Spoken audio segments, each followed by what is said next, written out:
Good morning students. आज हम unit 4 complete करेंगे। हमने अभी तक हमें पता है मैनेजमेंट के 5 फंक्शंस होते हैं, that is your planning, your organizing, staffing, directing and controlling. ठीक है, हमने प्लानिंग पढ़ लिया है, ऑर्गेनाइजिंग पढ़ लिया है, स्टाफिंग आपके सिलेबस में नहीं है। Then we have done directing, in which we have covered motivation, leadership, supervisions, we all communication, we have covered all of this. Now we will move to the last part of this unit and the last function of the management, that is your controlling part. Okay, so what is controlling? Controlling is an important and vital function of management. We all know that it starts from the planning and it ends at controlling, but it not ends at controlling function. It goes on and on. Let's see a picture.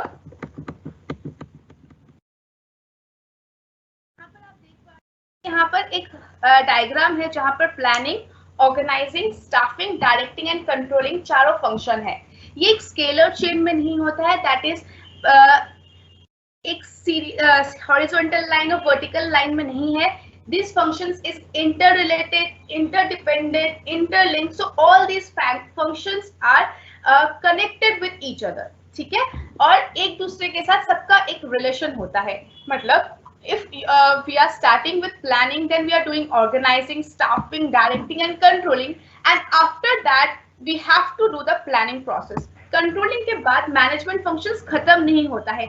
Controlling एक planning का एक part, planning का एक start point है, तो इसीलिए controlling के बाद प्लानिंग एक इंपॉर्टेंट वाइटल फंक्शन है। Is that clear? So now let's move what is controlling. ठीक है, सिलेबस है, इसमें कंट्रोलिंग के फीचर्स, एडवांटेजेस, डिसएडवांटेजेस, उसके प्रोसेसेस, ये सब नहीं है। ये ऑलरेडी आप बिजनेस स्टडीज क्लास 11th में पढ़ चुके हैं। फिर भी आपके स्टडी मटेरियल्स में, सोइल के स्टडी मटेरियल्स में, आपके बुक्स में दिया होगा in detail what are the processes, उसके फंक्शंस क्या है, एडवांटेजेस क्या है, डिसएडवांटेजेस क्या है, उसके डिफरेंट टेक्निक्स क्या है, ये सब दिया होगा, आप वहां से पढ़ सकते हैं। लेकिन आपके सिलेबस में सिर्फ प्रिंसिपल्स है और टाइप्स ऑफ टेक्निक्स जो है कंट्रोलिंग में वो है, तो मैं वही कवर कर रहा हूँ। ठीक है, so controlling is a process of ensuring that actual activities conform to the plan activities.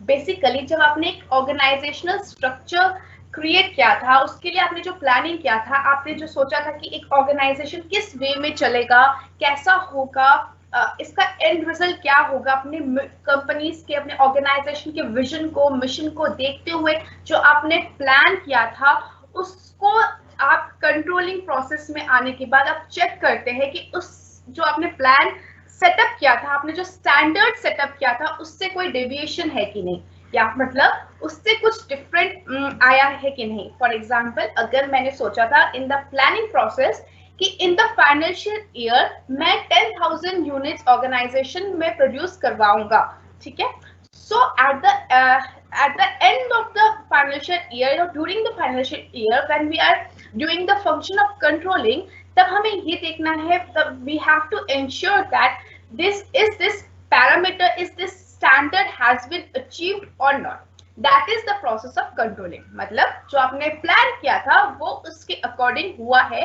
कि नहीं। ठीक है, controlling plays a vital role in management, which the organization has to put a control system in place to carry out this function. बहुत लोग ये सोचते हैं कि कंट्रोलिंग क्या है, ये एंड रिजल्ट है, एंड पार्ट है, मतलब आप प्लानिंग पहले करेंगे, फिर ऑर्गेनाइजिंग, फिर स्टाफिंग, फिर डायरेक्टिंग, फिर कंट्रोलिंग। That's not. आप जब ऑर्गेनाइजिंग कर रहे हैं या फिर स्टाफिंग कर रहे हैं या during the production, during the financial year, you have to you have to do the function of controlling. ठीक है, मतलब आपको देखना है कि जैसे अगर 10,000 यूनिट्स फाइनेंशियल यूनिट्स में कंप्लीट होने का टारगेट था मेरे ऑर्गेनाइजेशन को, तो मुझे ये मेक श्योर करना है कि 10,000 डिवाइड बाय 12 एक मंथ में से अप्रॉक्स 900 और 850 के अराउंड यूनिट्स बनना कंपल्शन है। तो वो 850 यूनिट्स बन रहा है कि नहीं, I have to see that. Okay, so that is the process of controlling. मतलब आप सिर्फ एंड में जाकर नहीं देखेंगे, आप इन बिटवीन भी देखेंगे, in the mean time, in the through out the financial year की जो सिस्टम है, जो प्रोसीजर्स है, जो प्रिंसिपल्स है which you have set in the planning process are put into the work or not, मतलब वो satisfy हो रहे हैं कि नहीं, वो आपके प्लान के अकॉर्डिंग हो रहा है कि नहीं, that you have to make sure in the process of controlling. Okay, the process of controlling involves setting performance standards, measurement of actual performance, comparison of actual performance with standards, analysis of deviations and take corrective action. This is the process of controlling where आप सबसे पहले क्या करते हैं, अपने performance standards को set करते हैं कि what I have to measure, what are the standards for the organization, what is the standards of particular department, what are the standards, what are the aims of particular thing we have to check. उसका आप standards पहले set करते हैं which is already set in the function of planning, ठीक है.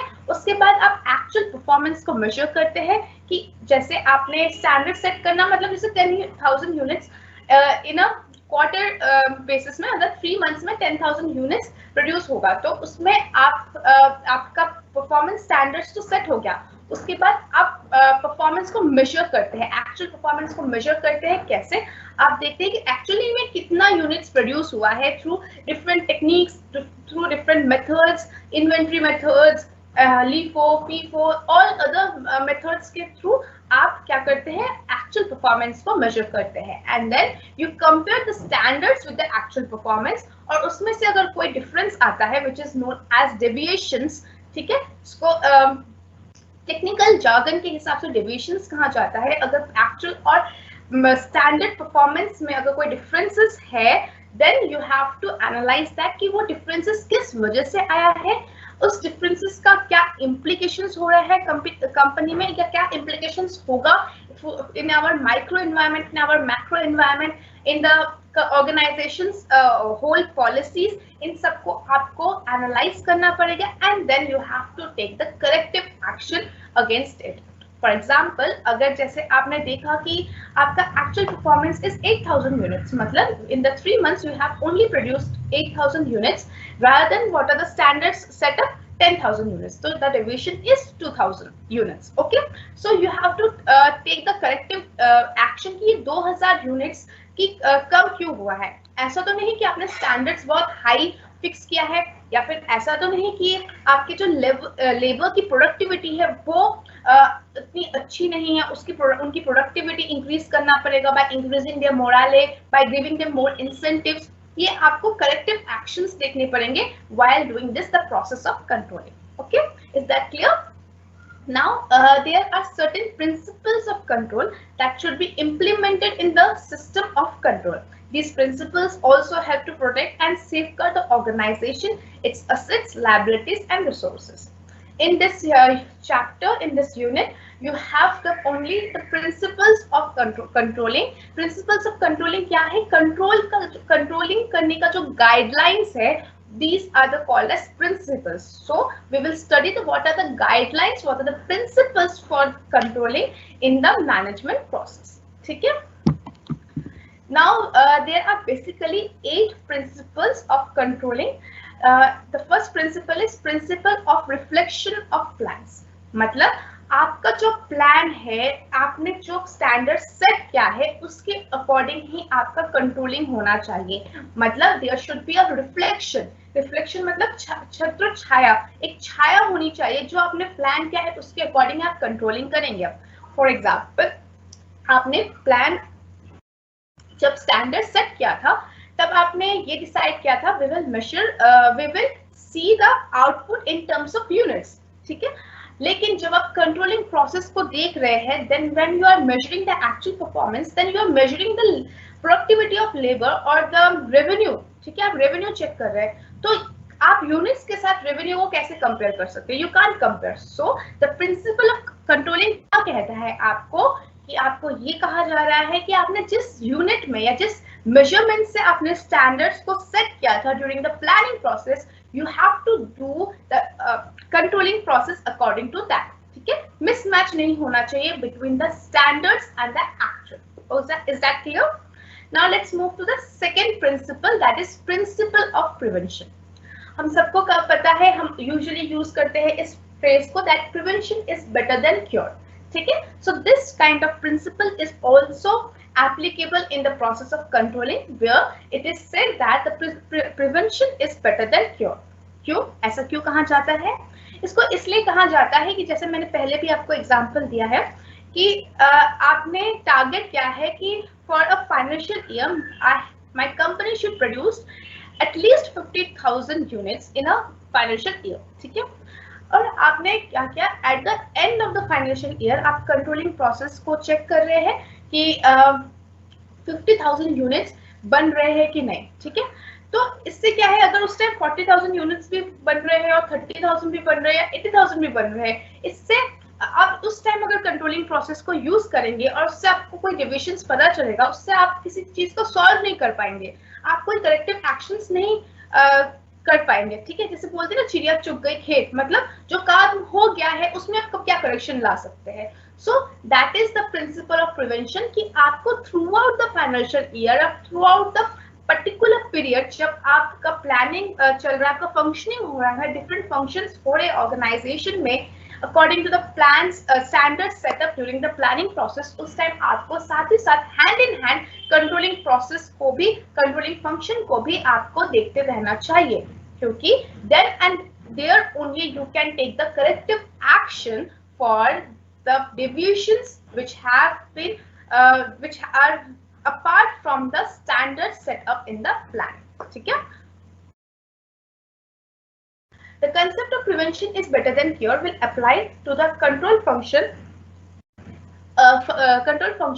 as well. So the system of control must only focus on improving deficiencies and solving the deviations from standards. You should try to improve the deficiencies and solve the deviations. जो आपके differences है between the actual and the standards, उसमें जो differences आ रहे हैं, जो deviations आ रहे हैं, उसको कैसे improve कर सकते हैं, उसमें क्या corrective action ला सकते हैं, that is the main focus in the principle of prevention of controlling, ठीक है। If there are very few shortfalls in the first place, then the remedial action necessary is limited and manageable. अगर थोड़ा जैसे आपको 2 months के बाद ही पता चल रहा है कि लेबर की प्रोडक्टिविटी उतनी अच्छी नहीं है, तो आपने लेबर का मोराले इंक्रीज कर दिया, उनको ट्रेनिंग दे दिया, उनको डेवलप किया, या फिर उनको निकाल दिया, दूसरे लेबर को, बेटर लेबर को आपने रिक्रूट किया in the factory. So that will immediate remedial action to their deviation, ठीक है। अगर कोई भी प्रॉब्लम आया है, आपने इमीडिएटली उसको आपने मैनेज किया है, then your overall output, overall operating cost will be low, ठीक है। So that is the principle of prevention. Now let's come to the third principle, that is principle of future directed control. Future directed control मतलब आप future की तरह देखेंगे, future foreseen करेंगे, जिसको हम फीड फॉरवर्ड सिस्टम भी कहते हैं। फीड फॉरवर्ड सिस्टम मतलब आप फीडबैक देखकर आप फ्यूचर की तरफ अपने सिस्टम को डायरेक्शन देंगे, ठीक है। The function of control is not simply a feedback system. ये एक फीडबैक सिस्टम की तरह आप मत देखिए। कंट्रोलिंग एक बहुत हॉलिस्टिक अप्रोच है, एक होलसम अप्रोच है। सिर्फ एक फीडबैक नहीं है कि यहाँ पर प्रॉब्लम आ रहा है तो आप ये ठीक कर दीजिए, ये मशीन में ये प्रॉब्लम आ रहा है तो ये ठीक कर दीजिए। It is not a feedback system, it is the how to take the corrective action in time for the deviations we have set up for in the planning, in the with deviations of standards and the actual, ठीक है। The manager should able to perceive any deviations from standards and shortfalls from the goals of the company, and then they can take action to prevent such an event from occurring. Just like planning, control is a forward-looking function. Planning जैसे एक forward-looking function है, एक future-oriented function है. Similarly, controlling is also a future-looking function, a future-forwarded function. क्यों? क्योंकि आप अभी for example जैसे मैंने बोला, एक साल में मेरा टारगेट है 50,000 यूनिट्स बनाना, ठीक है, इन द ऑर्गेनाइजेशन। तो मेरा 45,000 यूनिट्स बना है। तो how can I say we are applying the future directed control principle? We are using this because अब मुझे पता चल रहा है कि जो स्टैंडर्ड्स मैंने सेटअप किया है, that is not up to the mark, maybe there is a shortfall, हम इतना ही यूनिट प्रोड्यूस कर सकते हैं, हम 45,000 यूनिट्स ही प्रोड्यूस कर सकते हैं with limited amount of machinery. हमारे पास 10 मशीनरी है, उससे हम 45,000 यूनिट्स ही मैन्युफैक्चर कर सकते हैं in a particular year. So now this is the basis for the next planning, next financial year का जो planning होगा इसका ये basis बन गया। So that is a future directed, ठीक है? So this is called a principle of future directed. With the help of relevant information, early signs, forecasting, and rapid response systems, control should be directed towards the future. Rapid response systems मतलब अगर कोई immediate problem हुआ है, then you are getting the immediate remedial for the that. We are taking the corrective actions then and there for that deviation. Okay, so that is a rapid response system. Now let's come to the next principle, that is principle of organizational suitability. जैसे नाम बता रहा है organizational suitability. हमने in the unit 2 we have discussed about organizational structure. Unit 2 or unit 3 we have discussed about organizational structure where we have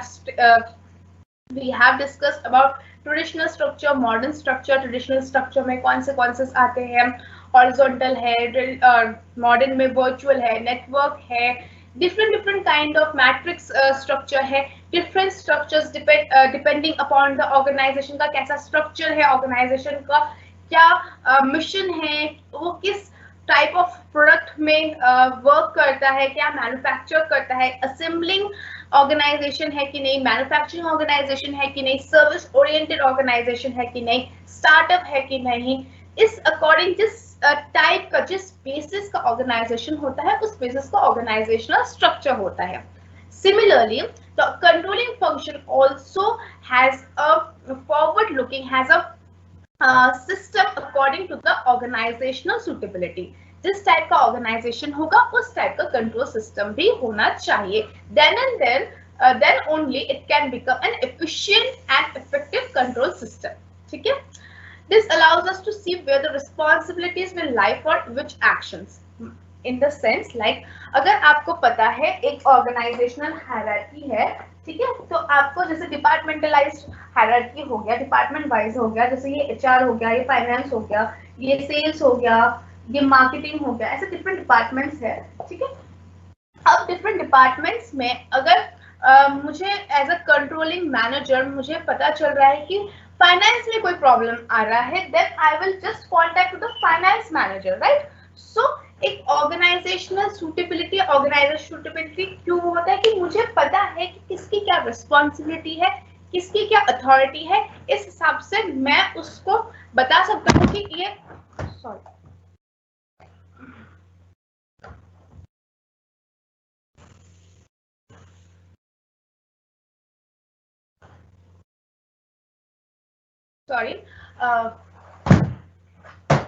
let it be. So, तो मैं उसके हिसाब से बता सकती हूँ कि किसकी क्या रिस्पॉन्सिबिलिटी और किसने कहाँ गलत किया है, क्या डेविएशन कहाँ पर आया है। तो this controlling system basically depends upon the organizational suitability. What is the organizational structure and how it is integrated. ठीक है? Every organization needs to choose a set of principles that are suitable for a particular organization because every organization may vary from its type, size, methodology, etc. जैसे मैंने बताया organization differ करता है, whether it is a startup, whether it is on the service oriented organization or it is a product manufacturing organization या फिर एक assembling organization है, मतलब different parts manufacturer से लाकर एक assembling कर रहा है, this type का organization है। It depends upon the organizational suitability और उसी हिसाब से organization का structure होता है और उसी हिसाब से controlling function भी होना चाहिए। ठीक है? Is that clear? Now let's move to the another principle, that is principle of exception. Principle of exceptions ये कहते हैं कि minor जो exceptional cases है जो slightly थोड़ा deviate कर रहे हैं। For example अगर 50,000 units बनाना है, टारगेट था स्टैंडर्ड्स में, तो इसकी जगह आपका बना है 49,897 units. So you have only less than 103 units. तो इतने से units के लिए you should not start the whole process of controlling and you start doing the corrective actions कि कौन से corrective actions से क्या हो सकता है, क्यों प्रॉब्लम हुआ है। तो ये जो स्लाइट एक्सेप्शनल केसेस होते हैं, माइनर डेविएशन से उसको उतना ध्यान नहीं देना चाहिए, ठीक है, because these kind of exceptions may not disturb or affect the growth of the organisation, ठीक है, this is the principle of exception. Now let's come to the principle of assurance of objective. इसमें ये कहा गया है कि while detecting the deviations in the work, the objectives of the company are achieved on a quick and more efficient basis. आप जब deviations में corrective actions implement कर रहे हैं, जब आप करेक्टिव एक्शंस ढूंढ रहे हैं, then you should make sure that the objective of company should be there. जो आपके मिशन से ऑर्गेनाइजेशन के उसके अकॉर्डिंग ही आप करेक्टिव एक्शंस लेंगे while doing the process of controlling. Next is principle of action. Principle of action क्या है? The function of control is justified only if positive remedial action is taken. आपका एक positive remedial action आप ले रहे हैं तभी एक कंट्रोलिंग प्रोसेस कंप्लीट होता है। सिर्फ एक्चुअल और स्टैंडर्ड को मेजर करके उसका डेविएशन निकालने के बाद कि ये फॉल हुआ, ये हमारा शॉर्टफॉल्स है या ये हमने एक्स्ट्रा अचीव किया है, that is not a controlling function. Controlling function तभी कंप्लीट होता है जब you are able to suggest or able to do some corrections or corrective actions of that deviations, ठीक है, so this is the principle of action, because you are doing some actions, you are doing some remedial action for the correction of the deviations, okay. Now last but not the least, that is principle of standard. Principle of standard क्या कहते हैं? For effective control in the organization, the company sets a common standard that needs to be achieved by the workers. If deviations noted, they will be work on drawbacks. This leads to the smooth functioning on the organization. मतलब एक standardized work system होना चाहिए जहां पर आपने अपने labour को, अपने वर्कर्स को ऑलरेडी आपने बता दिया है, उनको उनकी ड्यूटीज क्या है, पर आवर कितना प्रोडक्शन करना है, वीकली कितना प्रोडक्शन करना है, उनका आइडियल टाइम क्या है, मशीन का वेट टाइम क्या है, you have already as a manager आपने उनको सब कुछ बता दिया है। So now there is a standard already created. अब उस स्टैंडर्ड से अगर कोई डिविएशन हो रहा है तो आप इमीडिएटली आपको पता चल जाएगा कि कहाँ ड्रॉबैक हो रहा है, and then you will do the correction control function more faster. तो इससे क्या होगा, जो ऑर्गेनाइजेशन का फंक्शनिंग है वो कहीं पर रुकेगा नहीं, that will be go on smoothly, ठीक है, this is the principle of standard. Now let's come to the types of control mechanisms. अब ये आपके सिलेबस में है, this is the types of control mechanism. इसको थोड़ा अच्छे से समझने की कोशिश कीजिएगा। कंट्रोलिंग क्या है? एक मेजर मैनेजमेंट फंक्शन है। इसमें 4 टाइप्स के कंट्रोलिंग मैकेनिज्म्स है, that is financial, budgetary, quality and operational controls. आपके सिलेबस में बजटरी कंट्रोल्स नहीं है, so I am skipping that, I am not teaching you the budgetary mechanisms. I am discussing your financial, quality and operational controls, ठीक है। Still क्योंकि open book examination होगा, मैं ये सजेस्ट करूंगी कि पेपर थोड़ा लेंदी ही आ सकता है, सो आप अपने स्टडी मटेरियल से एक बार बजटरी कंट्रोल भी रीड कर लीजिएगा। उसमें अगर आपको प्रॉब्लम आ रहा है तो you can always ask me through the teams app, ठीक है। इनफैक्ट मैं आपको मेरा ईमेल आईडी भी दे दूंगी, उसमें भी आप पूछ सकते हैं, ठीक है, and I will I'll give you the solution then and there, ठीक है। So आप एक बार रीड कर लीजिएगा, बट सिलेबस में नहीं है तो इसलिए मैं नहीं पढ़ा रही हूँ। आपके सिलेबस में financial, quality and operational controls of mechanism है in the types of control mechanism, ठीक है। So now let's start with the financial control. Financial control क्या है? It provides standards to measure the economic health of organization and feasibility of operations. They indicate the value generated from continuation of business and whether any modification or improvements can be done. हम यहाँ क्या पढ़ रहे हैं? हम पढ़ रहे हैं कंट्रोल मैकेनिज्म्स। कंट्रोल मैकेनिज्म्स मतलब कि जो हम कंट्रोलिंग फंक्शन कर रहे हैं, इस कंट्रोलिंग फंक्शन में क्या क्या हम प्रोसीजर्स यूज कर सकते हैं to control various aspects of the business. क्या क्या कंट्रोलिंग सिस्टम हो सकते हैं, कंट्रोलिंग टेक्निक्स हो गया, क्या क्या कंट्रोलिंग प्रोसीजर्स हो गया, मैकेनिज्म्स हो गया, जिसके वजह से हम जो डिफरेंट एस्पेक्ट्स ऑफ बिजनेस है उसको कंट्रोल कर सकते हैं। वन इज थ्रू फाइनेंशियल, मतलब हम फाइनेंशियल स्टेटमेंट्स देख रहे हैं, हम रिटर्न ऑन इन्वेस्टमेंट देख रहे हैं, हम फाइनेंस देख रहे हैं ऑर्गेनाइजेशन में कि फाइनेंस के थ्रू ऑर्गेनाइजेशन में कहाँ डिविजन्स हो रहा है। So this is one of the aspects that is financial, ठीक है। तो हम फाइनेंशियल कंट्रोल कैसे करते हैं? कैसे करते हैं वो हम बाद में आते हैं, पहले ये देखते हैं कि फाइनेंशियल कंट्रोल क्या करता है। फाइनेंशियल कंट्रोल हम एक स्टैंडर्ड सेट करते हैं so that we can measure the economic health of the organization and feasibility of operations. What do you mean by economic health? Economic health मतलब एक ऑर्गेनाइजेशन की फाइनेंशियल स्टेबिलिटी कितनी है, एक ऑर्गेनाइजेशन की वर्किंग कैपिटल कितनी है, एक ऑर्गेनाइजेशन के डे टू डे एक्टिविटीज में प्रॉफिट एंड लॉसेस कितने आ रहे हैं। तो that is the economic health of an organization. ठीक है, they indicate the values generated from the continuation of business and whether any modification or improvements can be done. Through the financial control, we can indicate the value generated from continuation of business and whether any modifications or improvements can be done. मतलब ये कि हम through checking the financial statements or while checking the rate on return on investment, we can do or we can know the what are the standards already set by the other industries or by our organization and what we are doing as an organization, और उसमें कोई modification या improvement की जरूरत है या नहीं। So this is the objective of financial control. अब ये कैसे किया जा सकता है financial control?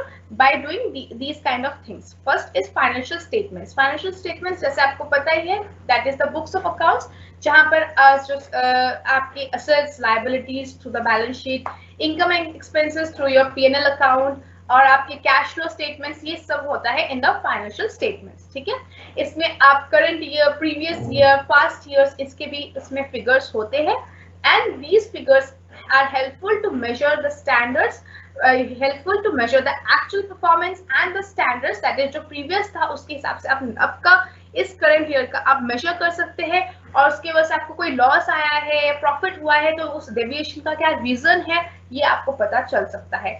साथ ही साथ पीयर कंपनीज का क्या फाइनेंशियल स्टेटमेंट है उसके हिसाब से भी आप कंपेयर कर सकते हैं और उसके डेविएशंस को मेजर कर सकते हैं।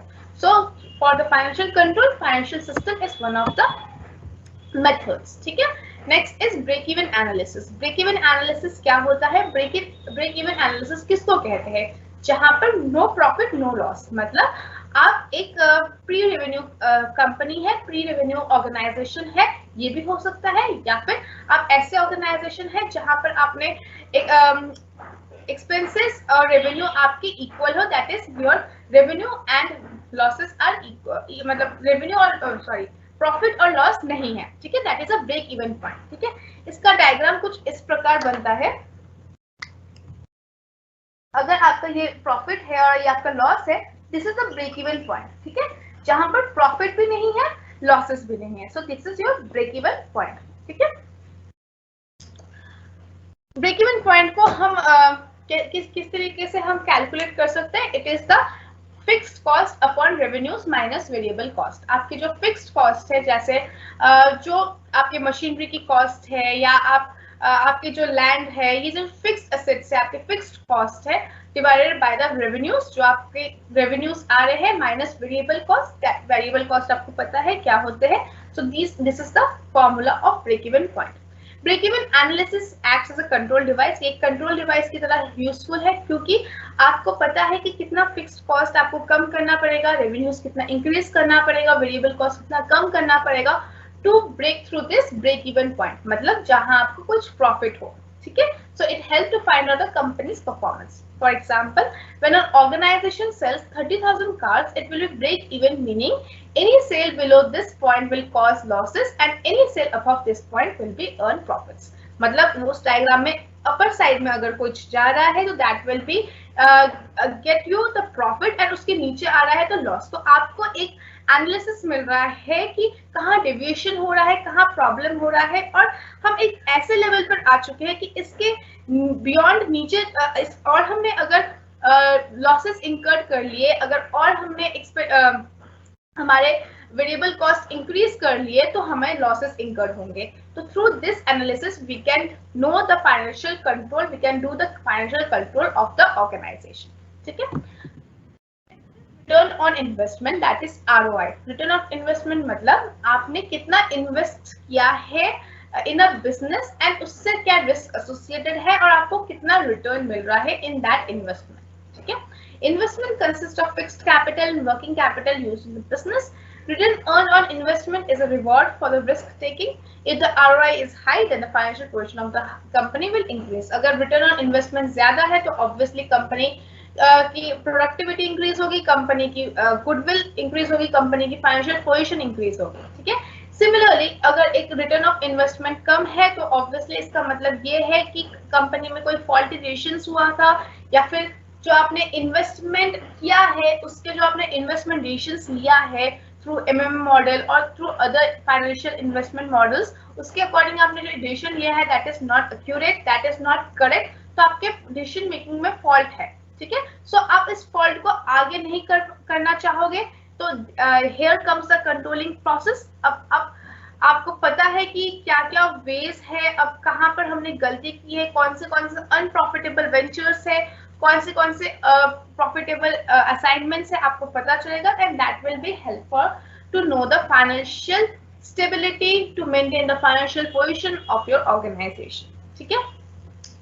ROI also helps to the business to compare its present performance with that of previous years performance as well as conduct inter-firm comparisons.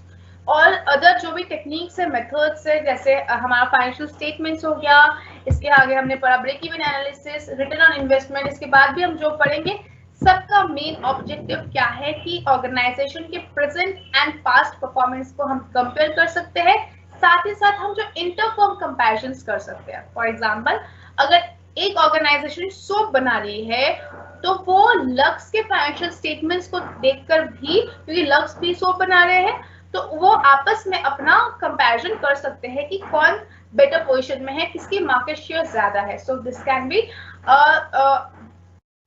threshold, an objective to know the financial control of the organization, ठीक है?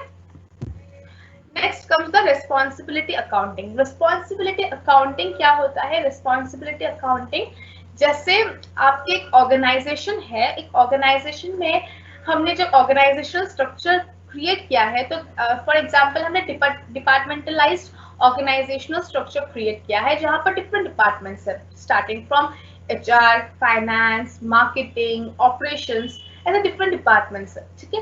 तो आपको पता है कि किस manager की क्या ड्यूटी है, क्या अथॉरिटी है, क्या रिस्पॉन्सिबिलिटी है। तो यही जो रिस्पॉन्सिबिलिटी अकाउंटिंग में क्या होता है, ये जो मैनेजर है फॉर ईच डिपार्टमेंट, वो रिस्पॉन्सिबल है एक उस पर्टिकुलर डिपार्टमेंट में क्या बजट होगा, ठीक है? वो बजट बनाता है, उस बजट में कॉस्ट ज्यादा इंकर्ड हुआ है या कम इंकर्ड हुआ है, और अलोकेटेड बजट किस एरिया में कहां पर डाला गया है, ठीक है? फॉर एग्जांपल मार्केटिंग हम ले लेते हैं, जो मार्केटिंग मैनेजर है वो एक बजट बनाएंगे for its department, that is marketing department, और वो and he is responsible for keeping the budget under control, ठीक है? He will have all the required information about the cost of his department, मतलब कौन से cost, जैसे marketing cost हो गए, एडवर्टाइजिंग कॉस्ट हो गए, सेलिंग पर्सनल सेलिंग कॉस्ट हो गए, या फिर आप एनिमेशंस बना रहे हैं उसके कॉस्ट हो गए। तो आपने डिफरेंट डिपार्टमेंट्स में एलोकेट कर दिया, डिफरेंट डिपार्टमेंट ने अपने डिपार्टमेंट के डिफरेंट यूनिट्स में आपने अपने बजट को एलोकेट कर दिया कि आप for example advertising department, advertising unit of the marketing department, आप 10,000 रुपीज आप इस मंथ में आप खर्च करेंगे। आपका फॉर एग्जांपल पर्सनल सेलिंग जो यूनिट है, आप 5,000 यूनिट्स आप को एलोकेट किया जा रहा है, 5,000 रुपीज आपको एलोकेट किया जा रहा है। तो एज अ मार्केटिंग मैनेजर मैं क्या करूंगी, मैं different units in my department में एलोकेट कर दूंगी बजट को। अब कंट्रोलिंग फंक्शन कहां पर आता है? कंट्रोलिंग फंक्शन में ये होता है कि मैं अब ये चेक करूंगी कि एलोकेटेड बजट के अकॉर्डिंग कॉस्ट इंकर्ड हुआ है कि नहीं, या उससे ज्यादा हुआ है, उससे कम हुआ है। अब क्यों कम हुआ है, क्यों ज्यादा हुआ है, उसमें क्या एरर आया है, क्या एक्शन लिया जा सकता है, क्या मेजर्स किया जा सकता है, that comes under the responsibility accounting, ठीक है? Next is ratio analysis. Ratio analysis जैसे आपके क्विक एसेट रेशियो हो गया, क्विक रेशियो हो गया, जहां पर आप क्विक एसेट्स दैट इज जो इजीली मनी में कन्वर्टेबल हो सकते हैं, just like your cash, BR, ये बैंक ओवरड्राफ्ट, ये सारे जो आपके बैंक ओवरड्राफ्ट इज लायबिलिटी, जैसे आपने कोई बैंक बैलेंस, ये सारे जो क्विक एसेट्स है divide by your current liabilities, that gives you the financial position, आपका क्या क्विक आपके लिक्विड एसेट्स कितने हैं, ठीक है। So that is a ratio. वैसे ही इंसॉल्वेंसी रेशियो होता है, वैसे ही लिक्विडिटी रेशियो होता है, वैसे प्रॉफिटेबिलिटी रेशियो होता है। तो डिफरेंट रेशियोज के थ्रू आप एनालाइज कर सकते हैं कि आपकी कंपनी की फाइनेंशियल पोजीशन कैसी है, और उसके अकॉर्डिंग आप प्रॉपर प्लानिंग एंड स्ट्रेटजीज बना सकते हैं फॉर योर ऑर्गेनाइजेशन, ठीक है। Let's come to the next control, that is quality control. हमने अभी तक फाइनेंशियल कंट्रोल पढ़ लिया है, अब हम पढ़ रहे हैं क्वालिटी कंट्रोल। क्वालिटी कंट्रोल मतलब क्या होता है? क्वालिटी क्या होता है? एक प्रोडक्ट या फिर आप जो सर्विस प्रोवाइड कर रहे हैं टू द कंज्यूमर्स, उसकी क्वालिटी कैसी है, ठीक है। एक क्वालिटी ही बताती है कि आपके ऑर्गेनाइजेशन सक्सेस करेगा या फेल करेगा। क्यों? क्योंकि फॉर एग्जाम्पल अगर आपके ऑर्गेनाइजेशन एक प्रोडक्ट मैन्युफैक्चर करती है और वो कंज्यूमर को बेचती है और क्वालिटी बहुत खराब है, तो रिपीट परचेस नहीं होगा, और जो कस्टमर है वो एक बार परचेस करेंगे, नेक्स्ट टाइम नहीं करेंगे, ठीक है। So that will be a failure for your organization. जहां पर क्वालिटी एकदम अच्छी क्वालिटी होती है, एक टेक्नोलॉजिकली ओरिएंटेड क्वालिटी प्रोडक्ट होती है, या फिर जहां पर एक्सट्रीम गुड क्वालिटी होती है, वहां पर obviously the organization will success rapidly. Okay, so consumers expectations and competitive advantages are highly affected by quality, and thus quality management becomes very important as far as any organization is concerned. Quality management बहुत important है nowadays, क्योंकि it will lead to the repeat purchase. Repeat purchase होगा तो obviously आपका margin in the product increase होगा, margin in the product increase होगा तो that will always incur a better profit for the organization, ठीक है। Therefore, quality control should include planning, designing, implementation, gap identification, and improvisation. When you are doing the quality control, then you have to know what is the planning, what is the designing of that product, how you should implement that. फिर आप gap identify करते हैं कि quality क्यों खराब है, क्या क्या क्वालिटी सेट किया गया था उसके अकॉर्डिंग सेट हुआ है कि नहीं, and then you try to improvise that. Improvise मतलब उसको बेटर करने की कोशिश करते हैं, ठीक है। The quality of product or services is ensuring if proper manufacturing and transformation process is followed according to the standard set. आप प्रोडक्ट और सर्विस, एक क्वालिटी प्रोडक्ट एंड सर्विसेज तभी आप प्रोवाइड कर सकते हैं जब एक प्रॉपर मैन्युफैक्चरिंग हो रहा है और साथ ही साथ आप डे बाय डे उसमें कुछ इम्प्रोवाइज कर रहे हैं, उसमें कुछ ट्रांसफॉर्मेशन ला रहे हैं according to the standard set. The process needs to be backed by appropriate law compliances and should be aligned by the preferences of the customers. जो आप प्रोडक्ट की क्वालिटी दे रहे हैं और वो लॉ के अकॉर्डिंग होना चाहिए। लॉ के अकॉर्डिंग इन द सेंस कि जैसे कोई इलेक्ट्रॉनिक आइटम है तो उसमें एक स्पेसिफिकेशंस होते हैं कि उसमें क्या कितने वोल्ट का होना चाहिए, उसका आरपीएम कितना होना चाहिए, ये सब स्पेसिफिकेशंस आपको देने चाहिए। तो जो भी आप उस प्रोडक्ट के अकॉर्डिंग जो भी लॉस है उसके अकॉर्डिंग होना चाहिए, पहली बात आपका प्रोडक्ट और सर्विसेज, और सेकेंडली आपका जो कंज्यूमर्स के प्रेफरेंसेस है उसके अकॉर्डिंग आपकी क्वालिटी होनी चाहिए। So these two things are important while ensuring the quality of a product or a service, ठीक है। Quality control ensures that defects and errors are prevented and finally removed from the process or product. Quality control क्या करती है? ये ensure करती है कि कोई भी defects, कोई भी errors नहीं आ रहा है while you are manufacturing or of a product, while you are manufacturing a product or you are rendering a services. आपकी डिफेक्ट्स एंड एरर्स नहीं आ रहे इन द क्वालिटी, एंड अगर आ रहे हैं तो then and there you are trying to remove that bad quality from the process और the product, ठीक है। So this is the quality control. अब आप क्वालिटी कंट्रोल कैसे आप अकम्प्लिश कर सकते हैं? Through these control techniques. सबसे पहले चेकलिस्ट। चेकलिस्ट क्या है? जैसे आपने एक परफॉर्मा क्रिएट कर लिया है कि फॉर एग्जाम्पल इसका प्रोडक्ट ऐसा होना चाहिए तो आपने चेक लगा दिया, आप इसका प्राइस ऐसा होना चाहिए आपने चेक लगा दिया, इसमें ये कलर होना चाहिए आपने चेक लगा दिया, इसका वॉट 220 वॉट होना चाहिए आपने चेक लगा लिया। ऐसे करके आपने चेकलिस्ट बना दिया। जहां पर गलत हो रहा है अकॉर्डिंग टू द स्टैंडर्ड्स नहीं है वहां पर आपने क्रॉस लगा दिया। सो that is a checklist method जहां पर आप एक्चुअल और स्टैंडर्ड और एक्चुअल मेथड स्टैंडर्ड्स को, क्वालिटी को आप चेक कर पा रहे हैं, ठीक है। Next is fish bone diagram. Fish bone diagram क्या होता है? ये एक अप्रोच होता है फॉर द कंट्रोल सिस्टम, जहां पर एक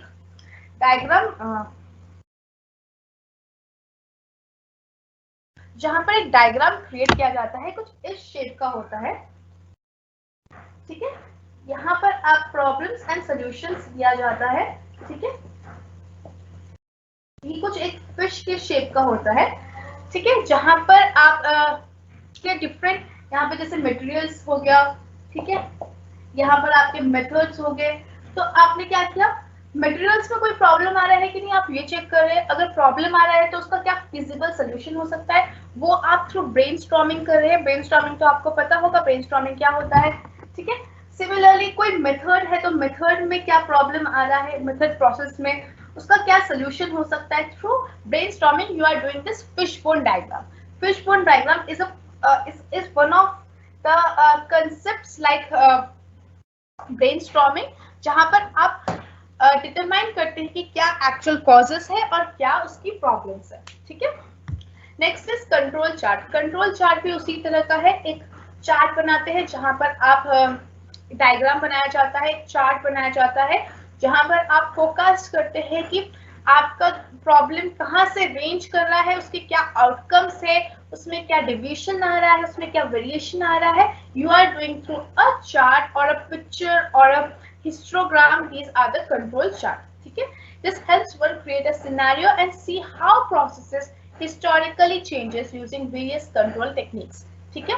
मतलब पहले क्या स्टैंडर्ड्स थे, अब क्या स्टैंडर्ड्स हो रहे हैं, उसको आप पिक्टोरिकली, आप through pictures, through diagrams, through chart आप उसको एनालाइज करने की कोशिश कर रहे हैं, and you are forecasting a range of outcomes and analyse variations, ठीक है।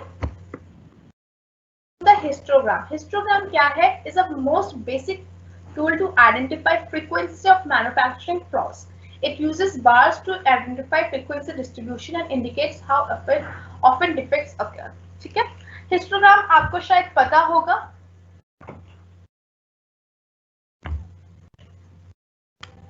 हिस्टोग्राफ एक ग्राफ का पार्ट होता है जहां पर ऐसे ग्राफ बनाए जाते हैं और ऐसे ऐसे बार्स बनाए जाते हैं, ठीक है। जैसे 2018-19 में आपने देखा कि आपके सेल्स 20,000 है, ठीक है। उसके बाद आपने 1920 में देखा आपके सेल्स 15,000 है, ठीक है। उसके बाद अब 2021 में आपने देखा कि 26,000 है।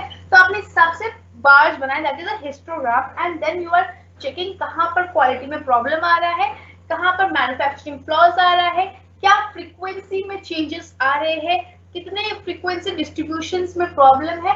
You are checking through this graphical representations through histogram, okay. Next is scatter diagram. Scatter diagram भी कुछ ऐसा ही ग्राफिकल रिप्रेजेंटेशन होता है। ग्राफिकल रिप्रेजेंटेशन मतलब एक ग्राफ के through, X axis Y axis के थ्रू होता है, and then you plot the empirical data. जो डाटा आपको मिलता है थ्रू एम्पिरिकल डाटा, उसको आप प्लॉट करते हैं। जैसे यहाँ पर प्लॉट कर दिया, यहाँ पर प्लॉट कर दिया, यहाँ पर प्लॉट कर दिया, यहाँ पर, यहाँ जो भी आपके डाटा है। फॉर एग्जाम्पल यहाँ पर आप सेल्स 2020 की है और यहाँ पर फॉर एग्जाम्पल रेवेन्यू है, सेल्स एंड कॉस्ट है, ठीक है, कॉस्ट ऑफ 2020। तो आपने उस हिसाब से आपने प्लॉट कर दिया, and then you are making a diagram and then you are analysing that.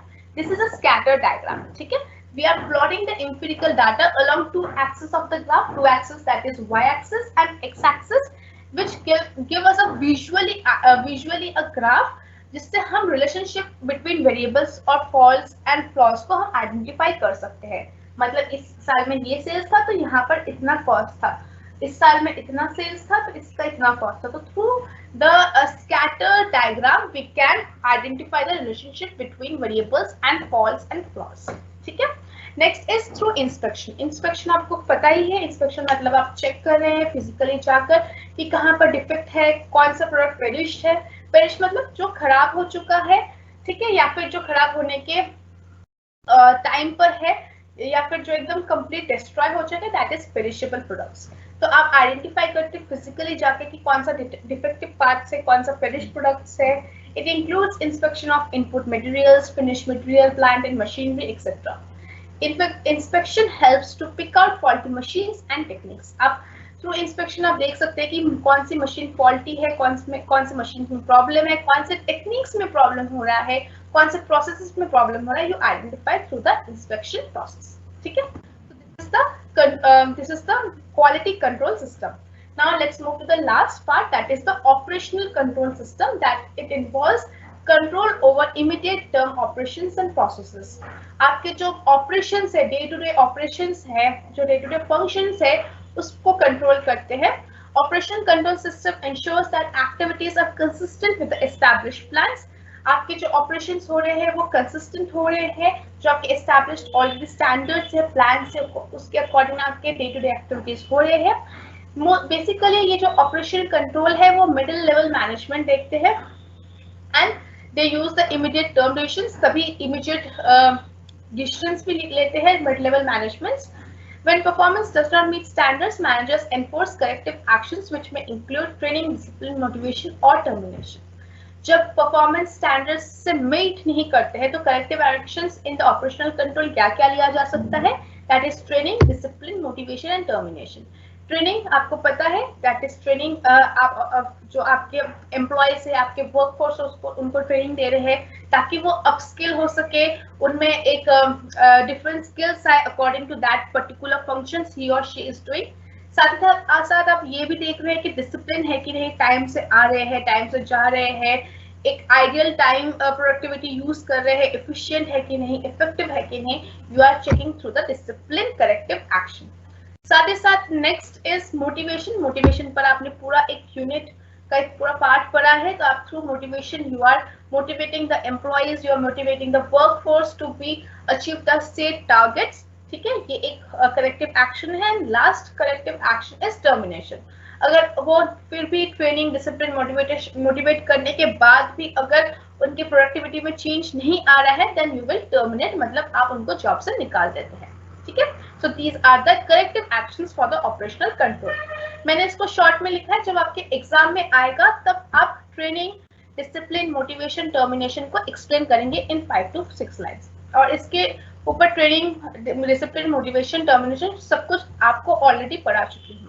ठीक है, सो वही 4-5 लाइन्स आप हर एक पॉइंट में आप लिखेंगे when you are writing in the exam. ठीक है, operational control focuses more on internal source of information and affects smaller units और एस्पेक्ट्स ऑफ द ऑर्गेनाइजेशन।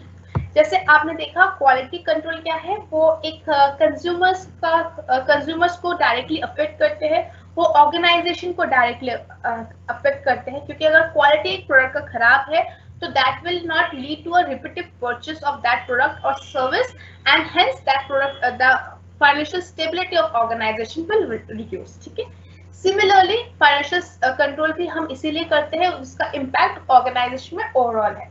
लेकिन ये जो ऑपरेशनल कंट्रोल है वो डिपार्टमेंटलाइज्ड ऑपरेशंस को हम चेक करते हैं, तो इसका एक स्मॉलर यूनिट्स पे, एक स्मॉलर एस्पेक्ट्स ऑफ ऑर्गेनाइजेशन पर अफेक्ट करता है, क्योंकि हम ये एक मिडिल लेवल मैनेजमेंट है और इसको हम इमीडिएट डिटर्मिनेशन से हम इसको कंट्रोल भी कर रहे हैं। ठीक है, तो ये इमीडिएटली हो जाएगा। सो this is the operational control system. ठीक है, now let's move to the next part, that is interdependence of function of management. इसको 5 मिनट्स में वाइंड अप करेंगे। ठीक है, इसको आप में कुछ वैसे समझने का कुछ है ही नहीं, मैंने पूरा नोट्स इसमें दे दिया है। ठीक है, you can obviously read this by yourself. ठीक है, आपको बस ये समझना है कि planning, organising, staffing, directing and controlling सब एक दूसरे से इंटर रिलेटेड है, एक दूसरे से कोऑर्डिनेटेड है, एक के बिना दूसरा नहीं हो सकता है, एक के सहारे पर दूसरा है, और सब एक दूसरे से इंटरलिंक्ड। ठीक है, प्लानिंग का ऑर्गेनाइजिंग के साथ क्या फंक्शन है? पहली बात, प्लानिंग से ऑर्गेनाइजिंग, क्योंकि प्लानिंग आप जब ऑर्गेनाइजेशन स्ट्रक्चर बनाने के लिए आपको प्लान करना पड़ेगा, तो दैट इज योर प्लानिंग। तो यहाँ पर आप through planning you are guiding the process of organization and you are helping in creating the architecture of organizational structure. You are through planning you are determining the roles of jobs, lines of authority, work positions and created alignment of the objectives of the organization. ठीक है, तो आप एक relationship create कर रहे हैं between planning and organising. तो ऐसे होता है। अब प्लानिंग एंड स्टाफिंग का कैसे? जब स्टाफ करिंग कर रहे हैं तो मतलब आप क्या कर रहे हैं, रिक्रूटमेंट कर रहे हैं। तो आप रिक्रूट करेंगे तो आपको प्लान करना पड़ेगा कि थ्रू इंटरनल सोर्स कर रहे हैं या एक्सटर्नल सोर्सेस कर रहे हैं। आपको प्लान करना पड़ेगा, अगर इंटरनल सोर्स कर रहे हैं तो किस इंटरनल सोर्स से कर रहे हैं। उसके बाद आपको प्लान करना पड़ेगा कि सिलेक्शन कैसे करना है। उसके बाद आपको ये भी प्लान करना पड़ेगा कि ट्रेनिंग एंड डेवलपमेंट कैसे करेंगे। So planning is always inter related with staffing also. Similarly आप प्लानिंग डायरेक्टिंग के साथ कैसे इंटर रिलेटेड है। आप जब डायरेक्टिंग के 4 मेन चीज है, क्या है, communication, motivation, supervision and leadership. तो आप लीडरशिप, एक लीडर, एक सुपरवाइजर को भी प्लान करना पड़ेगा। सो that is also inter related. ठीक है, कम्युनिकेशन करने के लिए भी आपको प्लान करना पड़ेगा किस टाइप का कम्युनिकेशन होना चाहिए, फॉर्मल कम्युनिकेशन होना चाहिए या इनफॉर्मल कम्युनिकेशन होना चाहिए, तो उसमें भी आपको प्लानिंग चाहिए। सिमिलरली कंट्रोलिंग जो हमने पढ़ा उसमें भी प्लानिंग चाहिए, क्योंकि controlling and planning are interrelated. आप प्लानिंग होगा, आप स्टैंडर्ड सेट करेंगे तब जाके तो आप कंट्रोलिंग को एक्चुअल मेजरमेंट कर सकते हैं। तो इसलिए प्लानिंग सबके साथ रिलेटेड है। अब हम देखेंगे कि ऑर्गेनाइजिंग कैसे सबके साथ रिलेटेड है। ऑर्गेनाइजिंग प्लानिंग के साथ कैसे रिलेटेड है, मैंने समझा दिया है कि ऑर्गेनाइजेशन स्ट्रक्चर बनाने के लिए प्लानिंग इंपॉर्टेंट है। ठीक है, ऑर्गेनाइजिंग स्टाफिंग के साथ कैसे इंटर रिलेटेड है। ऑर्गेनाइजिंग स्टाफिंग के साथ इसलिए इंटर रिलेटेड है क्योंकि जब आप स्टाफिंग कर रहे हैं तो आप ऑर्गेनाइजेशनल स्ट्रक्चर देखकर ये स्टाफ कर रहे हैं, रिक्रूट कर रहे हैं कि किस ऑर्गेनाइजेशनल स्ट्रक्चर में मैन पावर नहीं है, कहां पर मुझे रिक्रूटमेंट करवाना पड़ेगा, तो उस हिसाब से आप रिक्रूट करवाते हैं। सो ऑर्गेनाइजिंग एंड स्टाफिंग इस तरीके से इंटर रिलेटेड है। अब हम आते हैं ऑर्गेनाइजिंग और डायरेक्टिंग कैसे इंटर रिलेटेड है। अब ऑर्गेनाइजिंग क्या होता है, आप ऑर्गेनाइजेशनल स्ट्रक्चर क्रिएट करते हैं। ठीक है, अब वहां पर ही आपने अथॉरिटी, रिस्पॉन्सिबिलिटी क्रिएट कर दिया है इन द ऑर्गेनाइजिंग फंक्शन। ठीक है, अब डायरेक्टिंग क्या है, डायरेक्टिंग में लीडरशिप आता है, सुपरविजन आता है। लीडरशिप मतलब लीडर्स फॉलोअर्स। तो लीडर फॉलोअर्स कैसे बनते हैं, थ्रू हायरार्की बनते हैं, थ्रू अथॉरिटी बनते हैं, थ्रू चेन ऑफ कमांड बनते हैं। So for this organising and directing is interrelated. ठीक है, अब हम आते हैं ऑर्गेनाइजिंग एंड कंट्रोलिंग कैसे इंटर रिलेटेड है।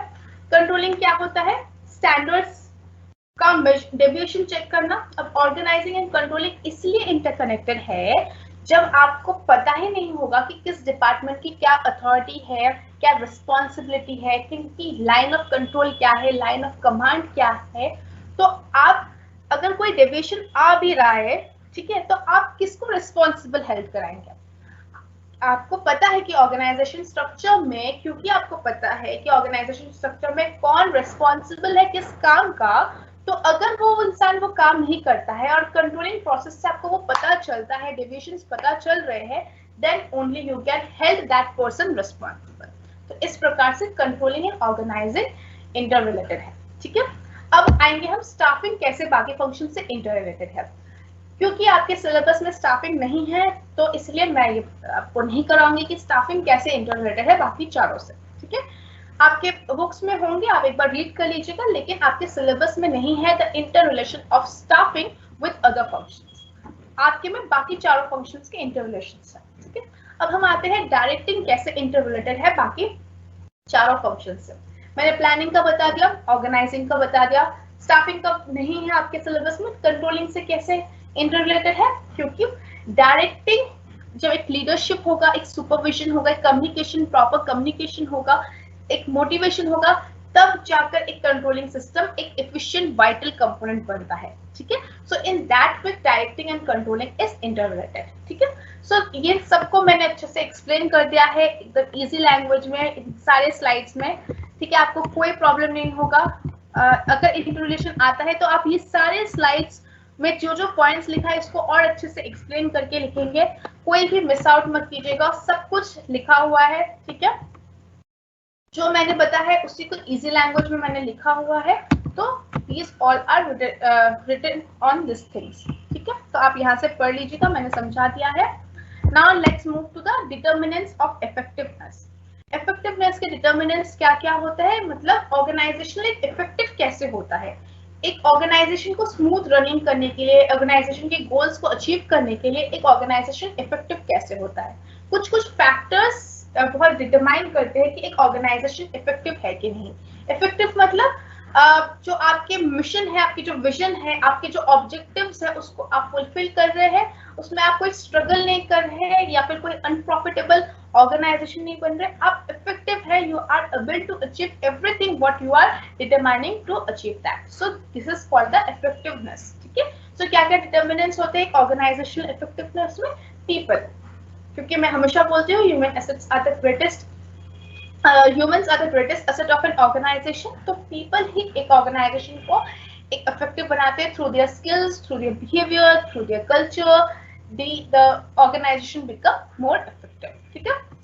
Similarly, आपका processes और systems organization का एक अच्छा process होना चाहिए. मतलब आपके जो procedures होते हैं, आपके जो business processes है, आपके workflows है, वो पहले से आपने आपके सेट वर्कर्स को, सेट एम्प्लॉयज को बता दिया है जिसकी क्या ड्यूटी है, किसकी क्या रिस्पॉन्सिबिलिटी है, उसके अकॉर्डिंग आपके प्रोसेसेस चल रहे हैं, उसके अकॉर्डिंग आपके सिस्टम्स रन कर रहे हैं. So that will make you an effective and efficient organisation. ठीक है. Tools and technology. टूल्स और टेक्नोलॉजी आपके ऑर्गेनाइजेशन में हाई क्वालिटी है. साथ ही साथ आपके सॉफ्टवेयर्स हमेशा अपग्रेड होते हैं. आपके जो सॉफ्टवेयर्स है that will bringing out the business efficiency and efficacies. ठीक है. साथ ही साथ आपके जो इंफॉर्मेशन टेक्नोलॉजी इंफ्रास्ट्रक्चर है, आपका बैकएंड सिस्टम है, आपका क्लाउड कंप्यूटिंग है, these all are moving in a speed efficient manner, and these kind of systems will create an effective organizational process. ठीक है. Another thing is productivity and training. आपके employees बहुत productive है, बहुत efficient है, उनको properly training programmes दिया जा रहा है, they are doing the development programmes, एक अच्छा कंट्रीब्यूशन हो रहा है, तो that is a productive and training programmes. साथ ही साथ आप अपने विजन, मिशन और स्ट्रैटेजी में बहुत क्लियर है, ऑर्गेनाइजेशनल स्ट्रक्चर में बहुत क्लियर है, ऑर्गेनाइजेशनल स्ट्रैटेजी में बहुत क्लियर है, आप उनको अचीव कर रहे हैं, आपकी जो ऑर्गेनाइजेशन की फिलोसफी है उसको अचीव कर रहे हैं.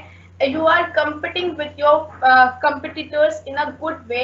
आप सोसाइटी में वैल्यू ऐड कर रहे हैं, आप कॉर्पोरेट सोशल रिस्पॉन्सिबिलिटी कर रहे हैं. These kind of things will make you an effective organization. ठीक है. This brings to the end of